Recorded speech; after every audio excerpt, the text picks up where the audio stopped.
Oh,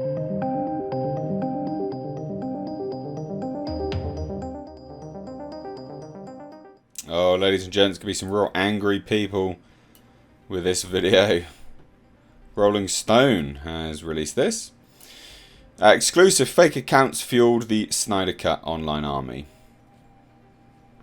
I mean, it's not that much of a stretch, guys. I know a lot of people will be like, no, it definitely is. This is all fake and lies. Bots are basically everywhere on Twitter. If you've spent any time on Twitter, you know. Well, sometimes it's difficult to know you're interacting with a bot, but yeah, there's a lot. So, a Warner Media report, so this is a Warner Media report, reveals that bots and other inauthentic users have bolstered the fan-led campaign for director Zack Snyder's Justice League do-over. Now, not everyone's happy with this either, of course. Ray Fisher's got to jump in here, as per, and decide to tweet out some more bollocks. Exclusive! Waning reporter fails to overshadow digital release of Zack Snyder's Justice League with contrived hit piece. Warner Brother mourns. Sources say reporter still butthurt after being called out on lies. I mean, maybe. But Elon Musk has, I mean, he's playing a 4D chess move with Twitter at the moment. He offered to buy them. He got turned down. They then accepted the offer. He then asked about how many bots there were. They chose to lie about it. He then said, well, I'll pull out the deal. And now apparently he's being taken to court where they then must reveal how many bots are on Twitter. So, you know, I'm not saying that that is, you know, like a measure or marker that means that absolutely the Snyder Cut army, you know, had lots of bots. But, I mean, it's not a stretch, is it? So let's take a look. Because, of course, you know, people be butthurt about it, of course, and that's always funny. Zack Snyder was becoming increasingly agitated. Over the course of several weeks in the spring of 2020, the director repeatedly demanded that the names of two producers, Geoff Johns and John Berg, be removed from his upcoming recut of Justice League, the DC superhero movie that had tanked in 2017. And, you know, didn't do particularly well on its re-release either. His high-powered CIA agent began calling Warner Brothers daily to check on why the pair hadn't been excised from the list of credits. Simultaneously, Snyder's wife Deborah, another producer on the film, started pressing an executive in the studio story department with the same directive. Snyder admits the couple asked the studio to intervene after a personal plea to John and Berg was ignored. On June 26, 2020, Snyder had had enough. According to multiple sources familiar with the matter, Snyder confronted an executive in the studio's post-production department and issued a threat. Geoff and John are dragging their feet on taking their names off my cut. Now, I will destroy them on social media. Alright. Obviously that's all hearsay, we don't know, right? Interesting. A toxic social media movement had already been building around the director since at least 2018, spiking with online cries for Warner Brothers to release the Snyder Cut of Justice League 2 years later, as Snyder's demands escalated behind the scenes, including for more money to finish his 4-hour director's cut of the film for HBO Max and access to intellectual property. So did a flood of attacks aimed at Warner Brothers. Now, Ray Fisher's sort of comments here, I mean, he called Geoff Johns like a racist and things like this. Geoff Johns married to a black chick, or was, as far as I remember. So, you know, they have beef. Ray Fisher has beef with everyone. You'd be basically mistaken for him being a cattle farmer at this point, the amount of beef he has. But, you know, so his comments are not too much of a surprise. But this stuff's quite interesting, quite frankly. You know, the comments about more money to finish the cut. We'd sort of heard stuff like that as well. Now, they also say, you know, there's a flood of attacks aimed at Warner Brothers, calls for boycotts, demands for executives to be fired. That is true.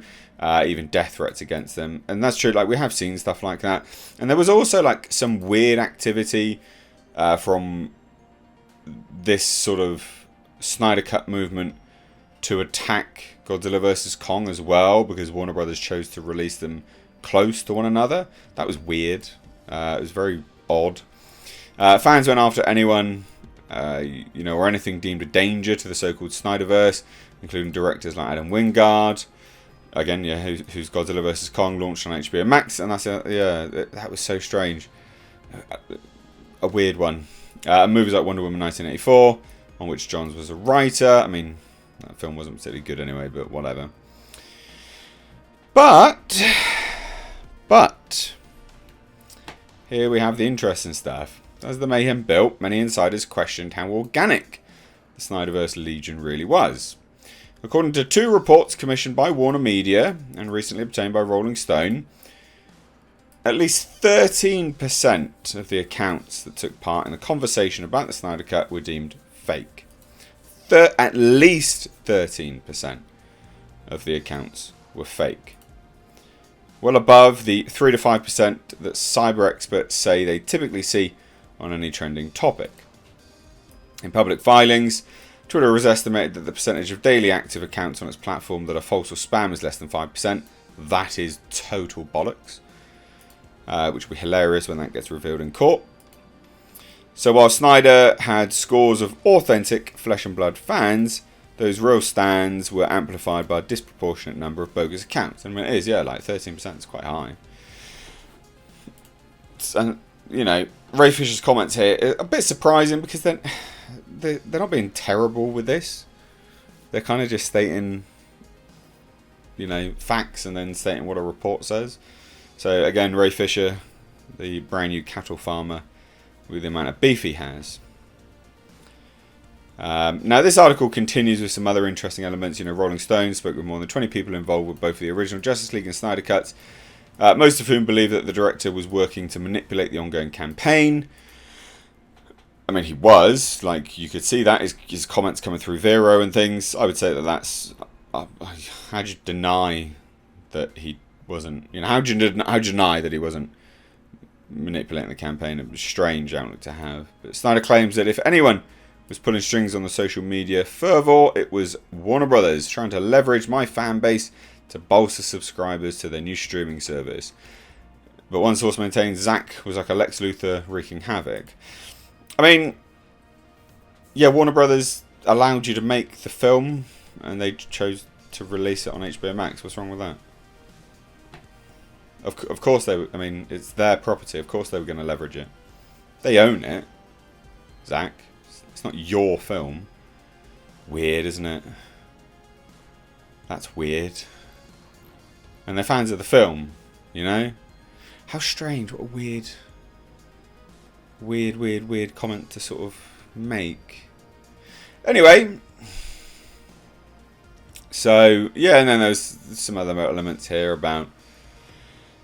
well, basically, just mid-January, 3 months before Snyder Cut of Justice League was finally released, an Instagram account with the handle Daenerys Illust posted a gruesome image depicting the decapitated heads of Johns, DC Films President Walter Hamada, and former Warner Brothers Pictures Group Chairman Toby Emmerich. The image rapidly circulated around the fandom, with Snyderverse devotees even tagging social media accounts of some of the children of the trio, which is really gross.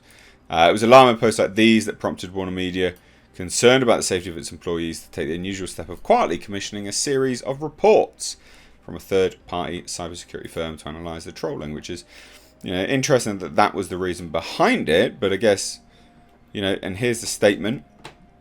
After researching online conversations about Snyder Cut of Justice League's release, specifically the hashtags Release the Snyder Cut and Restore the Snyderverse on Facebook, Twitter and Instagram, the analysts detected an increase in negative activity created by both real and fake authors. One identified community was made up of real and fake authors that spread negative content about Warner Media for not restoring the Snyderverse.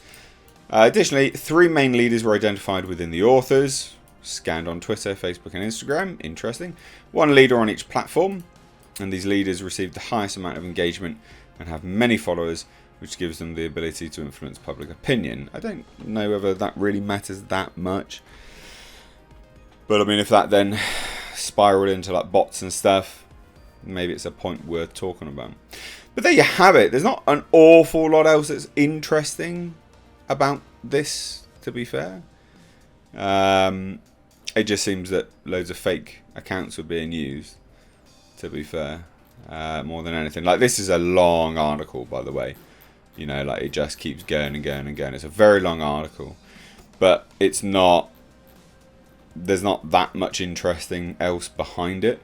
Again, the main interesting thing is 13% were bots, fake at least, and Ray Fisher has now become a cattle farmer because he has beef with everyone. So let me know what you think down below. Cheers, guys. Take care. Also, ladies and gentlemen, consider checking out my Teespring store. Supporting the channel via this way does go a long way. But also, not only that, you do get to wear some awesome merch. These are one-of-a-kind designs designed for me by my graphic designer. We, of course, have our Clown World line, which is in mugs, hoodies, t-shirts. We've got Space Jeebus. And then for something a little bit different, we, of course, have right down at the bottom right here, we have our Pulsar GTIR. Also, ladies and gentlemen, consider checking out and supporting my second channel, which is Car Nonsense. This is a vlog and car channel. You can find links to this in the description box along with my Teespring. Please do consider supporting.